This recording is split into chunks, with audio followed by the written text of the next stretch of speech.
သမီးရဲ့နာမည်ကတော့မရှုမြတ်ချေပြီးပါတယ်။ physics တရားရတဲ့အပြင်ကိုဂုံတူးကလည်း9ဘာသာအထိကိုရတဲ့အထိစူးစမ်းနိုင်ခဲ့ပေါ့ဆရာဆမရဲ့ပတ်မိုးမှုတွေမိဘရဲ့ပတ်မိုးမှုတွေကြောင့်ဒီလိုရလက်တွေရခဲ့တယ်ဘယ်ဘာသာရဲ့ရေလို့တော့မရှိပေမဲ့တွတ်စာဆိုရင်ပို့ပြီးတော့အားတန်တယ်အဲ့တော့တင်ချာတို့ physics တို့ဆိုရင်ပို့ပြီးတော့စိတ်ဝင်စားလုပ်ဖြစ်တယ်ပေါ့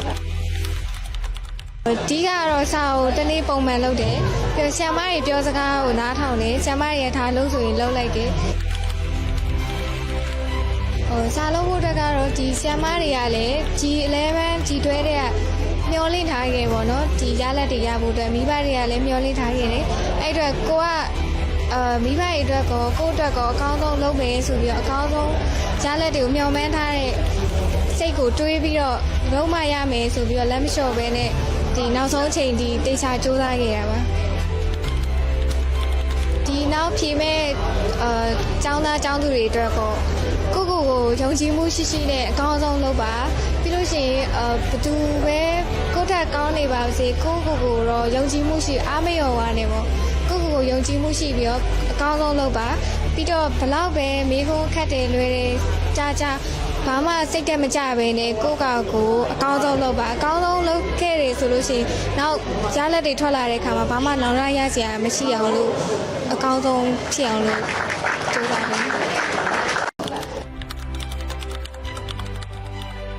ကျမတို့ကမိသားစုကလေသမီးလေးကိုကြိုးစားမှုပေါ်မှာဂုဏ်တူ၄ဘာသာ၅ဘာသာမျောလင့်ခဲ့တယ်ပေါ့နော်အဲ့မျောလင့်ချက်အပေါ်မှာလည်းဒီသမီးလေးကရရှိတဲ့အတွက်ဝမ်းသာပီတိဖြစ်ရပါတယ်ဒါအပြင်ဒီဖြစ်စစ်မှာရပြရတဲ့အတွက်ကိုပို့ပြီးတော့ဝမ်းသာခုံယူမိပါတယ်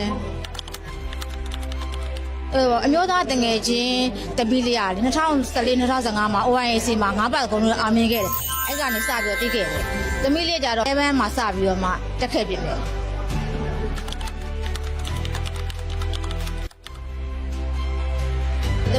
သမီးကိုပေါ့နော်အခုလိုထိုးကျော်စွာဂုဏ်တွေ့တဲ့အောင်မြင်ဖို့အတွက်ပေါ့လေတုံတင်ဆုံးမပြီးဆရာမကြီး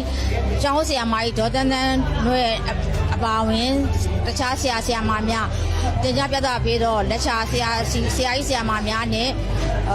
အဲ့ဆရာမများကိုလည်းပဲကျေးဇူးတင်ပါတယ်အစာမနေတင်အတွင်းမှာပေါ့လေမိသားစုတပ်ဖွဲ့ပေါ့ပညာရေးကျန်းမာရေးလူမှုရေးအစားဆောက်ရှောက်ပေးခဲ့တဲ့အစာမှုဒေါ်ဖြူခိုင်နဲ့ဆရာမများကိုလည်းကျေးဇူးတင်ရှိပါတယ်။OICကျောင်းအနေနဲ့လည်းပဲပေါ့လေနောက်နေ့ညမှာလည်းပဲဒီတက်မက်ကထိုးရင်ထက်ပြတ်တဲ့ကျောင်းသားကျောင်းသူများမိုးထုံနိုင်ပါစေလို့ဆုမွန်တောင်းပေးပါတယ်။